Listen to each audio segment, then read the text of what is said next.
Doctor గారు మా నాన్నకి బాగా తాగుడు అలవాటు ఉంది. మానిపించడానికి చాలా ట్రై చేస్తున్నాము. మాట వినట్లేదు. ట్రీట్మెంట్ కోసమని హాస్పిటల్‌కి రావట్లేదు.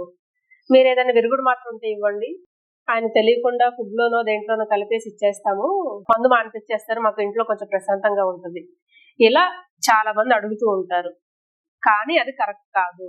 ఎందుకు అంటే, ఏదైనా మాత్రలు ఇచ్చినప్పుడు వాళ్ళకి తెలియకుండా వేస్తే, తిరిగి వాళ్ళకి మాత్ర వేసుకుంటున్నామని తెలియక వెళ్లి ఆల్కహాల్ తీసుకుంటే, ఆ మందులకి, ఆల్కహాల్‌కి ఇంటరాక్షన్ జరిగి ఏవైనా సైడ్ ఎఫెక్ట్స్ వచ్చే ప్రమాదం ఉంటుంది.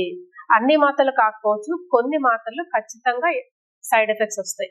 అది చిన్న చిన్నగా మేబీ వాంతులవ్వటం, మోషన్స్ అవ్వటము, లేదంటే చిరాకుగా ఉండి నీరసం అనిపించడం దగ్గర నుండి ప్రమాదకరంగా ఐసీయూలో అడ్మిట్ అయ్యి కొన్నిసార్లు చనిపోయే అవకాశాలు కూడా ఉంటాయి. వాళ్ళు ఎటువంటి ఆల్కహాల్ తీసుకుంటున్నారు, ఎంత తీసుకుంటున్నారు, ఎంత ఫ్రీక్వెంట్‌గా తీసుకునేది అంటున్నారనే దాన్ని బట్టి ఇచ్చే మందుల డోస్ యొక్క ప్రభావం కూడా అలాగే ఉంటుంది. సో, తెలియకుండా సీక్రెట్‌గా ట్రీట్మెంట్ చేయించేద్దాం. మనమేదో మాత్రలు వాడేస్తే వాళ్ళు మందు మానిపిచ్చేస్తారు. ఇలా చెయ్యకండి. ప్రమాదకరమయ్యే అవకాశాలుంటాయి.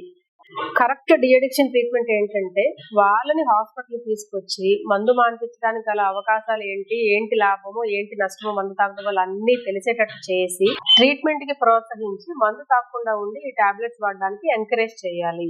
అంతే తప్ప సీక్రెట్‌గా వాళ్ళకి తెలియకుండా మాత్రలు ఇచ్చేయటం వల్ల ప్రాణానికి ప్రమాదం ఉండే అవకాశాలుంటాయి. అలా ఎంకరేజ్ చేయకండి.